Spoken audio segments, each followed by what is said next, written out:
OCR History B, the Elizabethans 1580 to 1603. This content video will focus on Theme 2, the Catholics.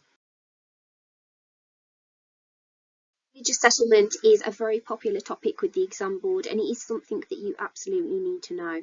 We're going to start off by looking at the difference between the Catholics and the Protestants. So remember, Elizabeth is a moderate Protestant and Mary I, her sister, had been a Catholic.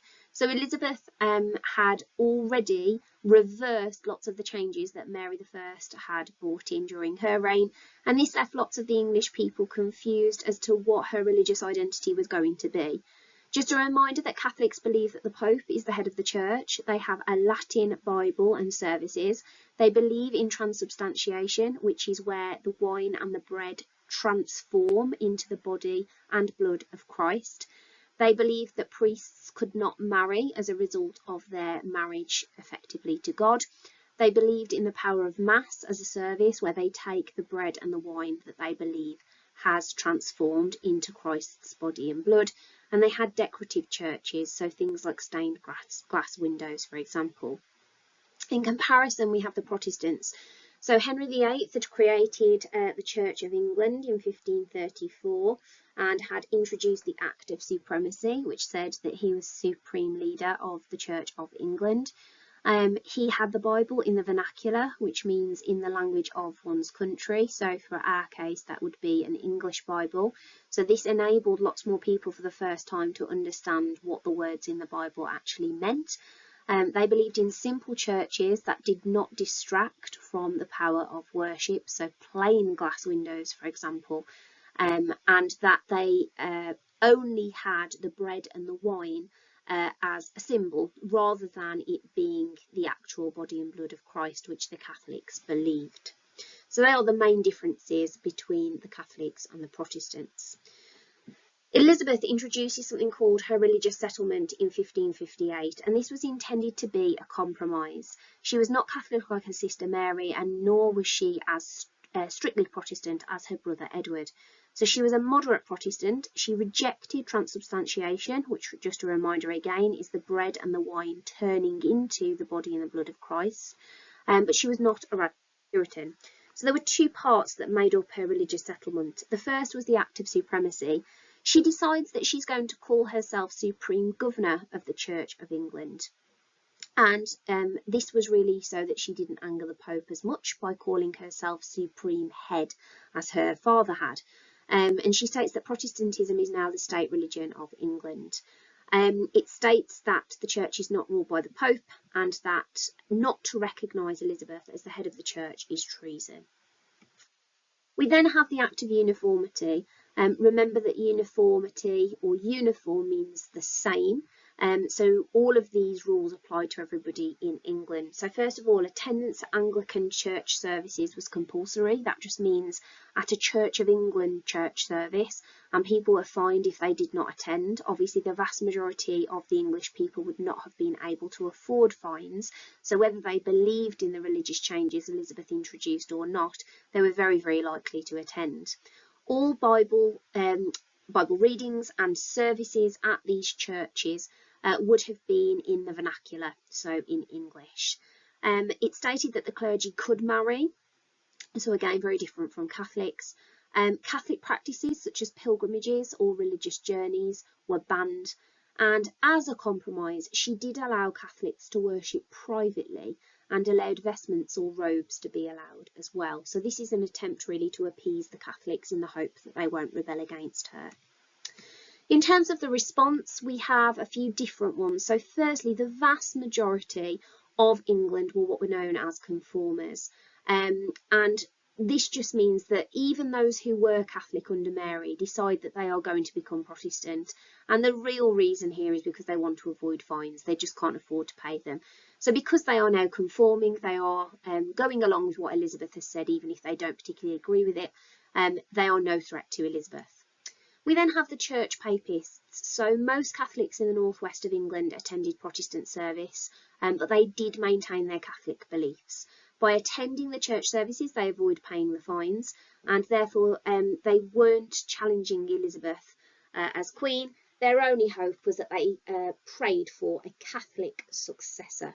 So they don't want the Protestantism to continue. But again, not a particularly large threat to Elizabeth. We then have the plotters. These are obviously the most extreme group against Elizabeth, but it's important to note that there were less than 200 of them in the whole of England, and this does limit really the threat of them. They were extremely loyal to the Pope, and they hoped to remove Elizabeth from the throne. So the plotters, which we will look at when we look at the Babington and the Throckmorton plot, for example, wished to place Mary Queen of Scots, Elizabeth's Catholic cousin, onto the throne. And then we have recusants, who were arguably the biggest threat. So these were thousands of wealthy English Catholics, mainly in the northwest of England, and they could afford to refuse to attend Protestant church services. And they also went to Mass, which, remember, is where transubstantiation took place. They were able to afford the fines, so these fines were not a deterrent to them. And they hoped that Mary Queen of Scots would replace Elizabeth as the next monarch. So this makes them a large threat. Obviously, the plotters are the most dangerous, but they are very small in number. The recusants are thousands of people that Elizabeth potentially has to worry about. So you need to know the two parts of Elizabeth's religious settlement, the Act of Supremacy and the Act of Uniformity. Which, remember, make up her religious settlement of 1558. So both of those parts make that up. And then you need to know the responses from different people around the country. At the growing Catholic threat. So first of all, we have something called the Papal Bull, which is the Pope's statement in 1570. And the Pope claims that Elizabeth is an illegitimate monarch, so that she shouldn't be on the throne of England. And he states that she was a pretended queen. The aim of this speech is to inspire internal and external rebellion, because the rebels would hope that they would have the Pope's protection. If they died as a result of their rebellion, then they would go to heaven. So it justifies the attack. This is a big turning point in the confidence that priests such as seminary priests and Jesuit priests have in terms of converting Protestants to the Catholic faith. So seminary priests come from Europe, and they aim to encourage faithful Catholics to participate in Mass. The purpose is to keep the faith alive, so they are not trying to convert current Protestants to Catholicism. They are just aiming to keep the current Catholics in the country engaged in their religion. Jesuit priests, however, are much more of a threat to Elizabeth because their aim is to convert Protestants to Catholicism. They are therefore a bigger threat than seminary priests, who's just supported the Catholics, as we've said. Priests would hide in priest holes in wealthy Catholic homes. So, for example, they would hide behind portraits or under floorboards, and they were often hunted by Walsingham's spies. If they were caught, then they were executed. And in 1585, there was something called the Bloody Question, and this is where people were asked whether they supported the Pope or whether they supported Elizabeth. Now, either answer would result in you being executed, because if you said you were committed to the Pope, then you would obviously have committed treason, essentially, against Elizabeth. And if you said you were loyal to Elizabeth, the chances are that if the Catholics found out, there could be a very bloody punishment for you in that sense. So the question is very, very difficult to answer. Finally, we have a Jesuit priest that I'm hopeful that you will remember, and his name was Edmund Campion. So he was the most infamous Jesuit priest, which means being famous for something bad, certainly in the eyes of Elizabeth. He arrives in 1580, so 10 years after the Papal Bull has been made, and he's captured in 1581. So remember, he's a Jesuit, he's aiming to convert as many Protestants to Catholicism as possible. So he makes a pamphlet about Catholicism, and he was stretched on the rack for information as a form of torture. He's dragged to his execution in Tyburn, and he's hanged, drawn and quartered, which is the punishment for treason. So we can clearly see here that the Catholics were a threat, and Edmund Campion is a good case study for how she dealt with the Catholic threat.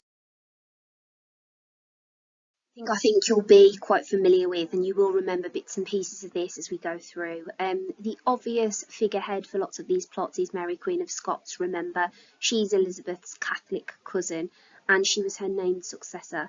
So when the Protestants removed Mary from the Scottish throne on allegations of murdering her husband, she arrives in England and she hopes for help from Elizabeth.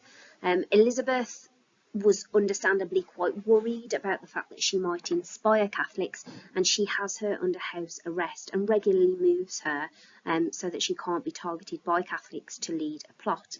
So many Catholics wanted Mary Queen of Scots to succeed Elizabeth, and as we've said, that makes her a figurehead for Catholic plots, which means she is essentially a symbolic lead. She's the reason that people carried out plots, they carried them out in her name, and that makes her a threat to national security. So one of the plots that we see that you will be familiar with is the Throckmorton plot, which is in 1583. The aim was where the French army would invade England and replace Elizabeth with Mary Queen of Scots. Francis Throckmorton was working with the French Catholic, the Duke of Guise, with support from the Pope and Philip II of Spain. So this is the plot. The aim is to replace Elizabeth with Mary Queen of Scots, and we've got French support, we've got Spanish support, and we've got papal support. So this is a big threat to Elizabeth. Mary Queen of Scots continued to be held in isolation and couldn't receive any visitors. The plot fails, and it stopped happening, and as a result of this, we see Elizabeth pass something called the Bond of Association, and this is where anyone associated with a plot or the leader of a plot could be executed. And this is proof that this plot had obviously shaken her and made her feel quite intimidated. The next plot that we have, which I think is slightly more memorable, is the Babington plot, which is in 1586. And this is where Sir Anthony Babington planned to rescue Mary Queen of Scots from jail and to murder Elizabeth, so to commit treason. Secret letters between the plotters and Mary were found in beer barrels and were decoded, and this gave the evidence needed to prove Mary's guilt. So Mary has to stand trial, and she ends up being executed. And Elizabeth, as a result of this, has broken the divine right, which, remember, states that God places a monarch on the throne. And because Mary had been the previous monarch of Scotland, this is a huge deal, and Elizabeth really seems to regret her decision after the event. Whether or not that is actually true, we are unsure. She claims that Cecil persuaded her to execute Mary Queen of Scots, but nonetheless she breaks divine right and she gets rid of Mary, who was a figurehead for Catholic plots in England. The reaction to the Catholic threat, which gets gradually harsher as time goes on, proving that Elizabeth felt more and more threatened, perhaps, by the threat that the Catholics posed. So first of all, in 1571, 1 year, remember, after the Papal Bull or the Pope's statement, we have recusancy fines. So remember, a recusant is a Catholic who didn't attend Protestant church services because they could afford to pay a fine to Elizabeth, and they were breaking the Act of Uniformity by refusing to attend Protestant church. In 1581, the recusancy fines increased through the Act of Persuasions, which again indicates to us perhaps that the number of recusants was worrying Elizabeth. So in 1580, Edmund Campion had arrived. Remember, he's our Jesuit priest that we spoke about previously, and recusants were forced to pay £20 for not attending Protestant church and £66 for attending Mass. This means that obviously only the gentry and the middling sort could have afforded these fines, and it really does reinforce the threat that Elizabeth must have been feeling. We then have in 1585 the Act Against Jesuits and Seminaries, or the Act Against Priests, and this allowed the death penalty for anyone who offered to shelter priests in their homes, so for example through priest holes. Searches were carried out on the gentry's homes if informants told Walsingham that they were staying there, and this again was supposedly a good deterrent against the Jesuits and the seminary priests. We've got Margaret Clitheroe as our example, who was executed for this in 1586, and she was made into a Catholic martyr, so a Catholic hero, somebody who has died for her cause. In 1587, we have another Recusancy Act, and this is where 2/3 of land owned by recusants could be taken. So even the wealthiest Catholics, such as Thomas Tresham, now were forced into debt. So we can clearly see this is Elizabeth trying to deter the Catholics, trying to get them to become conformers. We then have the Statute of Confinement, or the Act Restraining Recusants, and this was where recusants were not allowed more than 5 miles from their home. Obviously the aim of this is to prevent conversion, because lots of the recusants were working with Jesuits. So the aim is to try and ensure that they are not able to convert Protestants to Catholicism. And why did the Catholic threats fail? First of all, Elizabeth's responses. So she's quite strong. She obviously executes Mary Queen of Scots. We've seen here that she introduces the death penalty. She limits the space that Catholics can travel in just to 5 miles. So all of this is quite harsh, and it's going to limit the impact of the Catholics. In terms of being the wrong place, they were concentrated on the southeast. So these plots were not focusing on the north and the west, which is where they would have actually received more support. So by concentrating on the southeast, which was much closer to Elizabeth, they were always unlikely to gather enough of a Catholic support base to ensure that the threat of a plot was successful. We also had the wrong people being used. There was a focus on the gentry, but the majority of people were in lower orders. So had they been able to convert people in the lower social classes or lower down the chain of being, it might have been that the Catholic threat was much stronger. They were also too divided. So the seminary and the Jesuit priests were obviously trying to do different things. Seminaries concentrating on those Catholics that were perhaps in hiding but was still Catholic, whereas Jesuits were openly trying to convert Protestants to Catholicism. And also there were too few. So Walsingham's spies were more extensive than the Catholic priests. There were more spies than there were priests to spread the conversion message. So as a result of this, the Catholic threat is limited. Now, there's a lot of information on this slide, and there are a lot of very specific names for the acts that Elizabeth brought in. Do not worry too much about those as long as you can remember the detail of them. So, for example, if you can remember that recusancy fines increased to £20, that there was a death penalty, that Catholics were only allowed 5 miles from their home, that is fine. So please don't worry too much about the names of these particular pieces of legislation. Of the big event really that you need to know that is linked to the Catholics is the Spanish Armada in 1588 and the conflict with Spain. We're going to have a look at the causes first of all. So in 1559, Philip II proposed to Elizabeth I, and she had rejected his proposal. There were 2 reasons for this. Philip wanted to restore Catholicism to England, which Elizabeth did not want, and also Philip had been married to Elizabeth's sister, Mary I, so she decides that this marriage is not something she's interested in, and this understandably angers Philip. In the 1570s, we also have Francis Drake, who had been pillaging and raiding Spanish ports and ships in the New World or the Americas, and this angered the Spanish. Remember, Francis Drake is known to the Spanish as El Drac, the dragon, or a pirate, so he is an enemy really of the Spanish, and this understandably caused tension between England and Spain. In 1583, Philip openly supported the Throckmorton plot, which remember was a plot to remove Elizabeth from the throne. And in 1584 to 1585, Elizabeth had sent English soldiers to the Netherlands or to Holland to support Protestant rebels against Philip's rule. So this obviously angers Philip hugely because she has gone against the Spanish here in the Netherlands. And just a reminder overall that Spain is Catholic and England is moderate Protestant, so therefore we are going to have a religious tension throughout Elizabeth's reign. In terms of events, in 1587 the Spanish begin to build up their armada, their fleet of ships, and there is an army of 20,000 led by the Duke of Parma who would be collected from the Netherlands. So this army would be collected. However, there is a surprise attack on Cadiz by Drake, which damaged lots of Spanish ships, which causes a huge amount of anger. So this then leads, when the attack happens, to the English lookouts spotting the arrival of the Armada. The ships end up off the coast of Scotland, and the ships aren't used to conditions, and they also have no maps.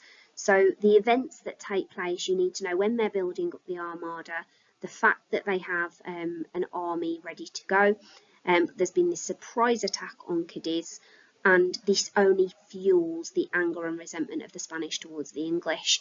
The Spanish ships are just not prepared at all for the English weather, for the English coastline, and this leads really to the event failing. So first of all, the British use something called fire ships, which destroy the crescent formation used by the Spanish, and this led to panic in the Spanish ships and contributes to their loss. The Duke of Medina Sidonia had limited experience in battle, so he was the Spanish captain and he did not have sufficient experience to command the Armada. Spanish boats ended up on the Scottish coast due to strong northern winds. As we said, they were not prepared for our English weather or British weather, and the storms wrecked Spanish ships on the coast.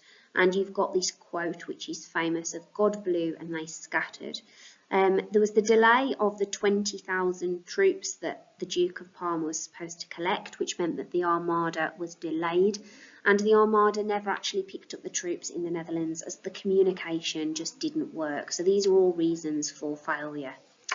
And in terms of the result, the defeat of the Armada was used as a powerful propaganda tool. Elizabeth said that God was on her side, and many English people were very proud of Elizabeth. The Armada had cost, or the fight against the Armada had cost England £4.5 million, which is a huge amount of money at the time, and it was a massive drain on already limited finances. The sailors couldn't be paid, so they were kept on the ships, and many died as a result of that. Following the victory over Spain, Catholic threat faded, and the majority of Catholics in England began to attend Church of England services without complaint. So this is a turning point, really, and Elizabeth deals with the Armada very well. This would absolutely be great evidence for you to use in the exam of Elizabeth's strength over the Catholic forces. So the next content video will be based around the Elizabethans and their daily life.